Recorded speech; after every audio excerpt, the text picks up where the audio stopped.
Hello and welcome to India Today SoSouth. I am Prija Arvind. Now, today I'm here to discuss about this person called TG Nandakumar or Dallal Nandakumar. This name has been making rounds in Kerala politics for the past few weeks, but it is not a new name. However, this name has now been giving a lot of political angst to many parties, especially the BJP as well as the LDF, in light of EP Jayarajan meeting with the BJP national leadership. Now, TG Nandakumar's name has also been involved with Anil Antony, who is the BJP's Lok Sabha candidate for Pathanamthitta, and Shobha Surendran as well, who is the BJP's Lok Sabha candidate for Alappuzha. In fact, as recent as last week, there has been discussions about TG Nandakumar approaching Shobha Surendran over many other matters. But who exactly is this TG Nandakumar or Dallal Nandakumar? To find out this person, who he is and why is he important in the Kerala political fabric. To discuss this, I have with us senior political columnist Anand Kochugudi. So Anand, as I was discussing, or as I was letting our viewers know in the beginning, who exactly is TG Nandakumar? Actually, before even you start telling our viewers who Nandakumar is, why is this name right now important in the Kerala political system? Uh, TG Nandakumar has been, making news on and off for the past 2 decades almost. I first remember his name, being spoken about in the, V.S. Achyutanandan days when he was the chief minister. V.S. Achyutanandan was chief minister of Kerala from 2006 to 11. So during those days, the left parties, the left front government had a policy against, multi-brand retail and single brand retail, and more towards against single brand retail, as these conglomerates like Reliance and other conglomerates were there who wanted. The UPA government was in power at the center. They tried to liberalize certain norms and allow the single brand retail as well as multi brand retail. So Nandakumar was first in the news as Reliance's middleman in Kerala to help with the clearing the obstacles with the left government in Kerala, so that they can start the Reliance Smart and Reliance Super and all those shops. So initially, V.S. Achyutanandan took a position against Reliance opening its, the stores, but later on, these obstacles got cleared somehow, and TG Nandakumar is credited with doing that. So I remember the TV channels asking him how he was qualified or what qualified him uh, for the Reliance, for such a big industry player like Reliance, to get him to talk to the chief minister, and whether he had such experience in the past, whether he was a consultant, what was his profile. So he said, "No, I clearly remember this." He said that I'm just here to act as a mediator, and I clear political obstacles. That's my job. So that's probably how he got this name, Dalal, a mediator, a political fixer, a political middleman who did not have. I believe he hasn't had much education. He hails from Alappuzha district, from Nedumudi in Alappuzha. He settled in Kochi in a place called Vennala, where he's primarily known as a trustee of a temple, which we can come to later at some stage. But his name has been in Kerala's public sphere since about 2008, which, if I remember correctly, when he made news for his mediation for Reliance Group and managing to get Reliance to open stores in Kochi.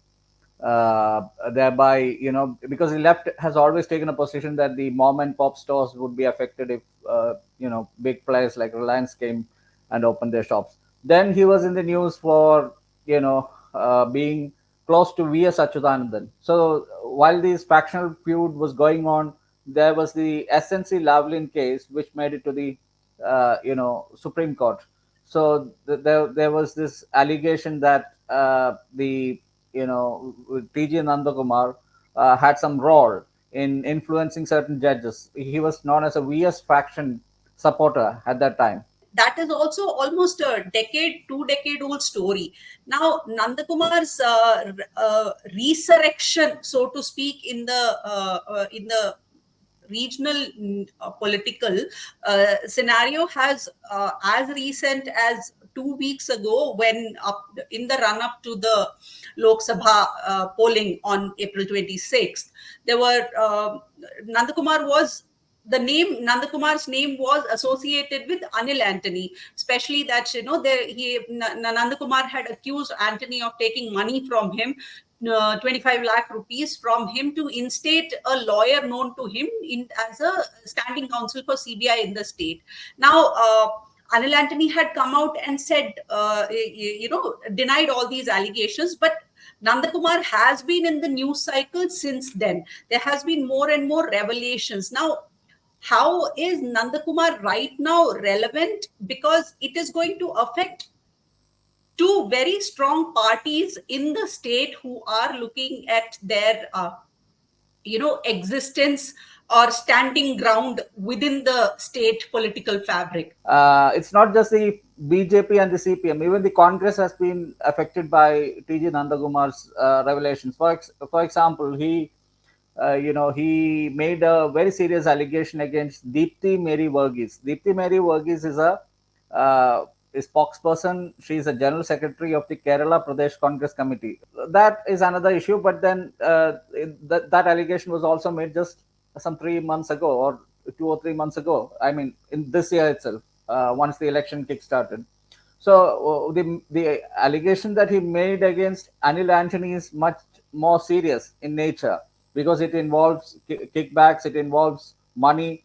The allegation is that when AK Antony was the defense minister, Anil Antony got 25 lakh as bribe, took 25 lakh as bribe from Nandakumar. And Nandakumar made so many allegations against Anil Antony, asking how he made so much money, what is his source of income, how, and that he was not returning that money because Anil Antony couldn't do the things that he wanted. Anil Antony couldn't keep his commitment to Nandakumar, and he said PJ Kurian and PJ Kurian, the former Rajya Sabha deputy chairman, who is very much active in Kerala politics even today. So he said PJ Kurian was one of the persons he spoke to at that time to intervene in the matter, because he couldn't reach AK Antony directly. And there was also, he also took the name of P.T. Thomas, the late P.T. Thomas, who was a working president of Kerala's Congress and who passed away a couple of years ago. So PJ Kurian did admit that TG Nandakumar had in fact approached him during the AK Antony years when he was the defense minister, probably in 2012 or 2013 probably, that he wanted the money back. And PJ Kurian did try to intervene and got that money. I mean, he couldn't get the money back to Anil Antony, but P.T. Thomas managed to get that money back to Anil Antony in 5 installments of 5 lakh each. So this was the allegation that he made against Anil Antony, that Anil Antony was doing all this fixing and taking bribes from multiple people, and that he made a lot of money. It's true that Anil Antony does have a house and quite a few, he has made quite a bit of money, but then most people assume that it's through his company and through the legal route. But according to Nandakumar, Anil Antony was making money off his father's defense ministry, from the fact that he was the defense minister, his father was defense minister. Anil Antony was trying to use that position of his father to make money for himself. So this is one allegation. The second allegation that has been doing the rounds is about Shobha Surendran, the BJP's vice president in Kerala, firebrand leader, who was fielded from Alappuzha in the Lok Sabha election. So he made the allegation first without naming her, saying that she's just a firebrand leader who has taken 10 lakh from him.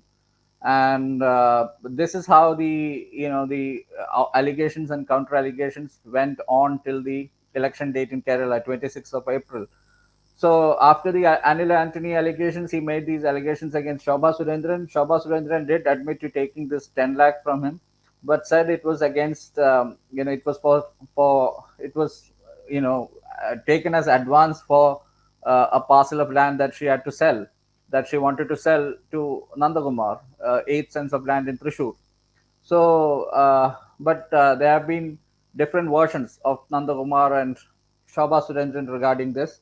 Then Shobha Surendran made further allegations or revelations. I don't know, because I can't independently verify whether these are allegations or revelations. These are indeed revelations, but how much of that is true or how much of that is factual, that I can't say. But what Shobha Surendran said about Nandakumar also involved the left convener, LDF convener in Kerala, EP Jayarajan. She said she was trying to get EP Jayarajan inducted into the BJP, and that she met him thrice, EP Jayarajan. And first, the meeting happened at Nandakumar's home in Venmala in Kochi. The second meeting, in Lalit Hotel in Delhi, which I guess I hope they have the CCTV and stuff, and they can probably get it verified, because Nandakumar also came up with a date when the meeting happened. And the third meeting is supposed to have taken place at Ramanilayam in Thrissur, the government guest house in Thrissur. So, and EP Jayarajan keeps denying all these meetings. He says, what he said on record is that he met Javadekar, Prakash Javadekar, the Kerala Prabhari, the Kerala in charge of the BJP, but he has never met Shobha Surendran. This is his version. So, what made the controversy even worse for the CPM is that these things happened, these allegations, counter allegations, these revelations happened in the just in the 2-3 days leading up to the Kerala elections on 26th of April. So the day before the day before the election, Shobha Surendran made these charges against DP Jayarajan, trying to join the party, join the BJP in Delhi, saying that Jayarajan was seated in Lalit Hotel in Delhi, and he was on his way the next day to Deen Dayal Upadhyay, the BJP headquarters, the next day, and he was going to join the party. And he was supposed to meet the top leaders of BJP, the very top leaders, not just the top leaders, but the most important leaders of the BJP. And so this has been all denied by Jayarajan. But Jayarajan, on the day of the elections, he came in the morning and he addressed the press saying, of course, I met Javadekar, but never Shobha Surendran. And Javadekar actually came unannounced to his son's flat in Thiruvananthapuram, where his son lives, and he met for 10 minutes. This is Jayarajan's version. According to Nandakumar, the meeting lasted 45 minutes, and they discussed a lot of, So, politics. is that, Yeah. I'm sorry to interrupt, Anand, but the question here is that Nandakumar's version of EP Jayarajan is there because Nandakumar was physically present, or was he the conduit for this particular meeting? What is this particular? How is EP Jayarajan controversy where supposedly there is this Operation Lotus that is also happening in Kerala? As far as and EP Jayarajan is a big name because he's the LDF convener, the Left Democratic Front's convener in Kerala, and that's why it becomes even more embarrassing for the CPIM and the Left Alliance itself, because their convener himself is meeting or supposedly meeting a BJP high-ranking individual especially on the night before a Lok Sabha election. So, but then how exactly is Nandakumar involved in the EP Jayarajan incident? See, when I spoke about Nandakumar and about his relation with V.S. Achyutanandan. I forgot. I missed the part where you know post 2016, when Pinarayi Vijayan became the chief minister of Kerala, he's supposed to be, he's supposed to have switched over to the Pinarayi camp and met the chief minister, or he was in touch with the chief minister. This is what many people, in the know, keeps saying. And the other day, speaking to Asianet News, Nandakumar made this, startling revelation or allegation, because we don't know whether this is true. But he says Pinarayi Vijayan has met him at least 20 times in the last 10 years. So this is Nandakumar's version, and Pinarayi, Vijayan, a few months ago, probably last year, he made this.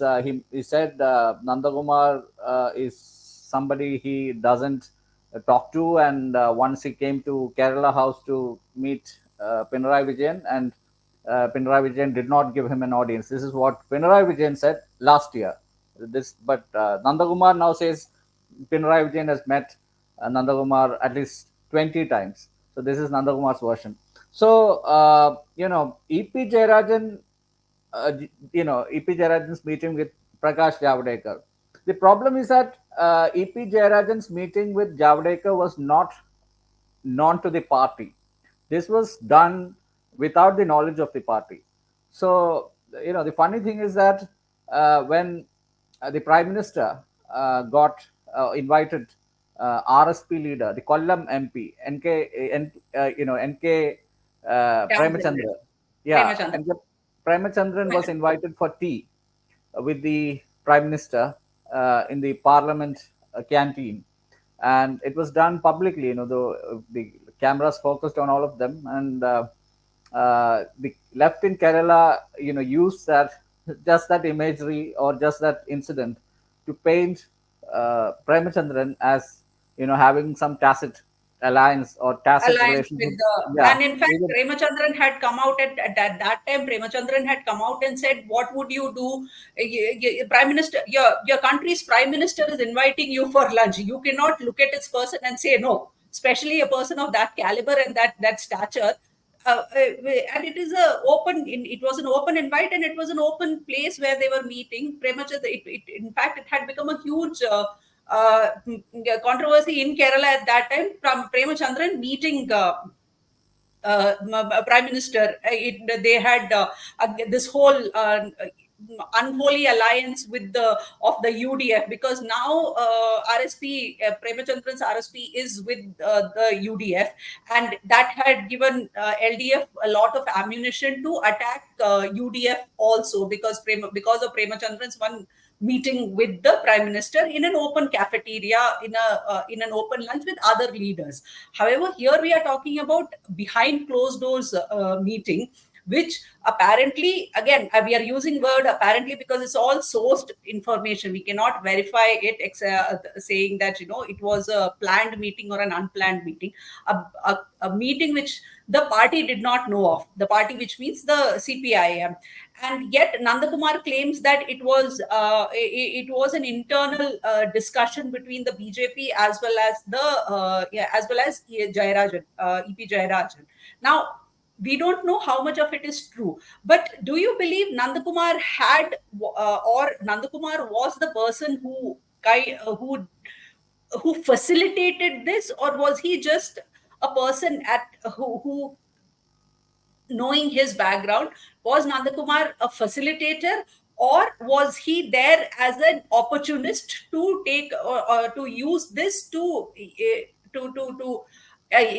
further his own political ambitions, so to speak?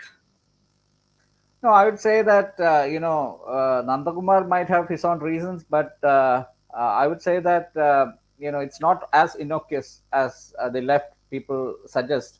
The other day, when addressing the press in Kerala, the state secretary of the CPM, MB Govindan, he did say that the meeting between Jayarajan and Prakash Javadekar wasn't known to the party, wasn't revealed to the party at the time, and only when these allegations came out, or the revelations of Nandakumar came out, that the party came to know about it.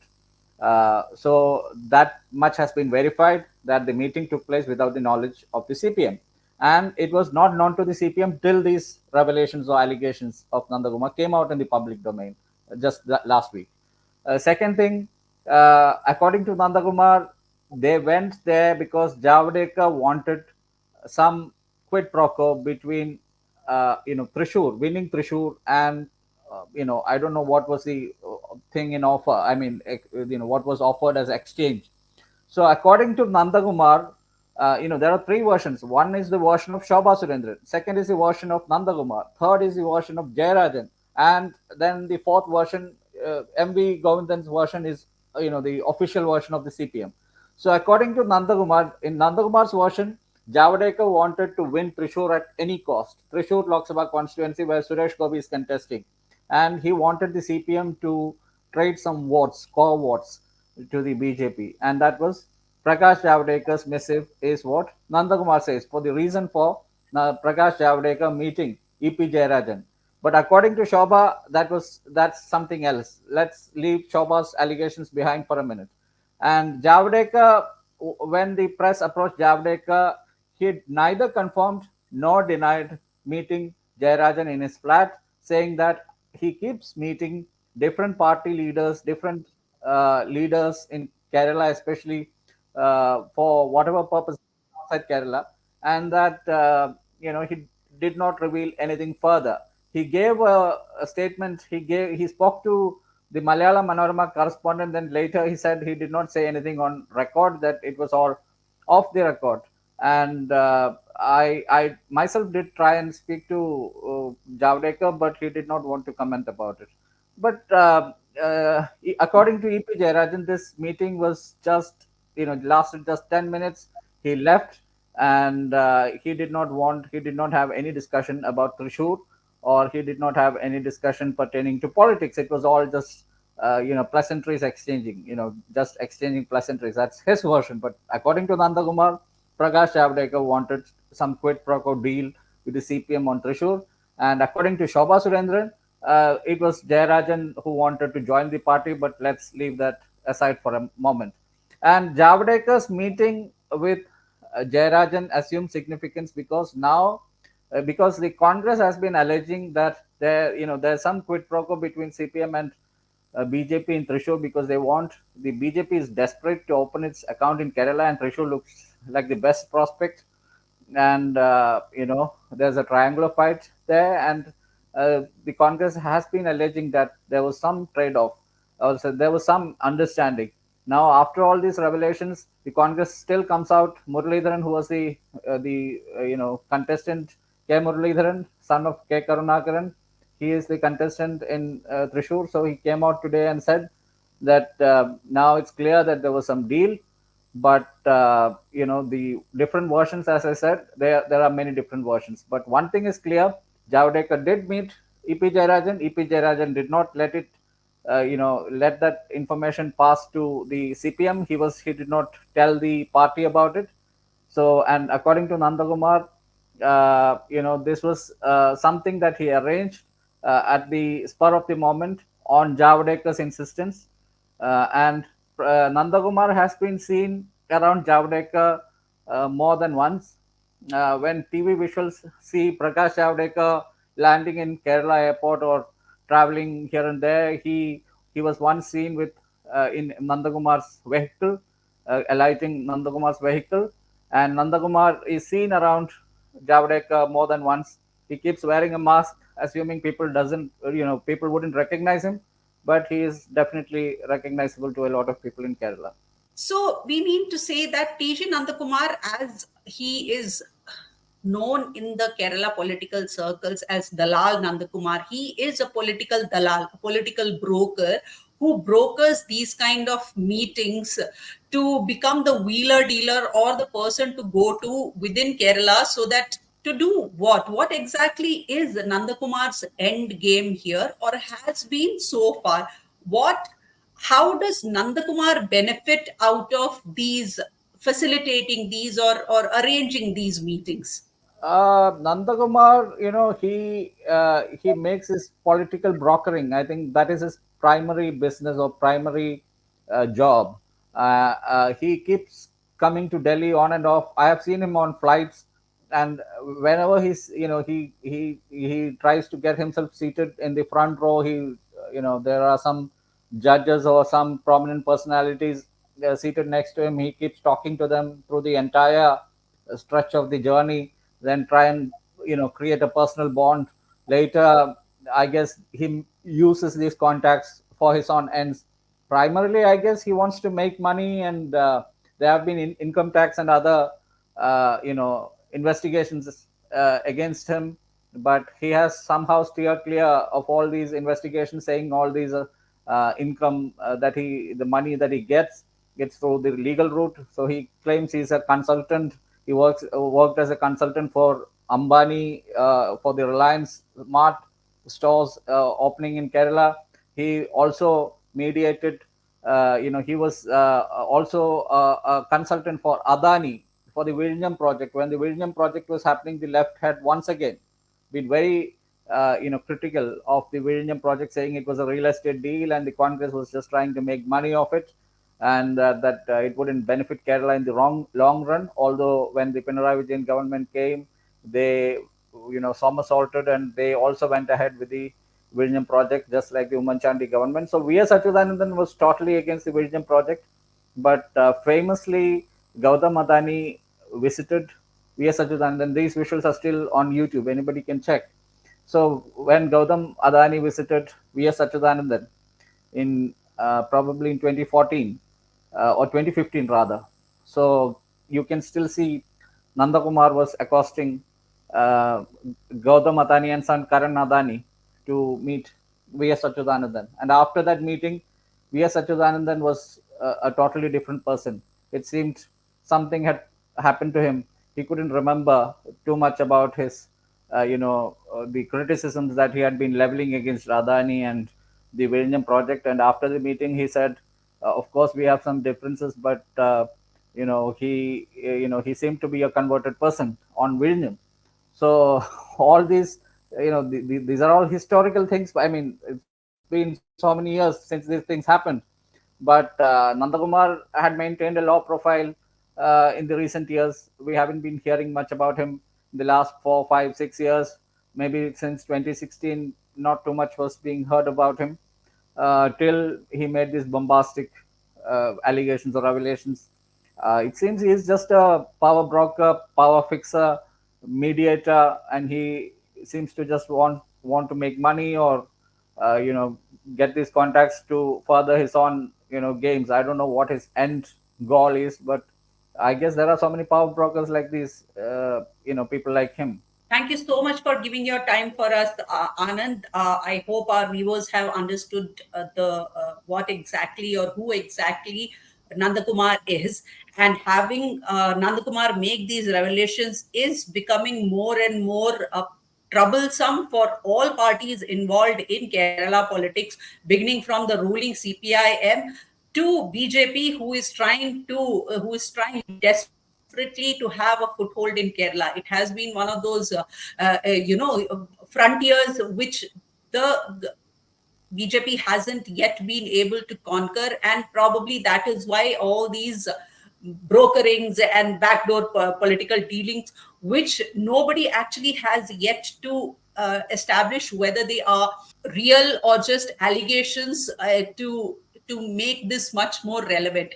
Whatever it is, TG Nandakumar is a mediator, a power broker, and he will probably be making more news cycles as the days pass by and the elections, voting, and everything near. That is it for us here at SoSouth. I am Prija Arvind, and thank you for watching India Today SoSouth. Thank you, Anand, for joining with us on this particular Thank you, discussion Preeta. session.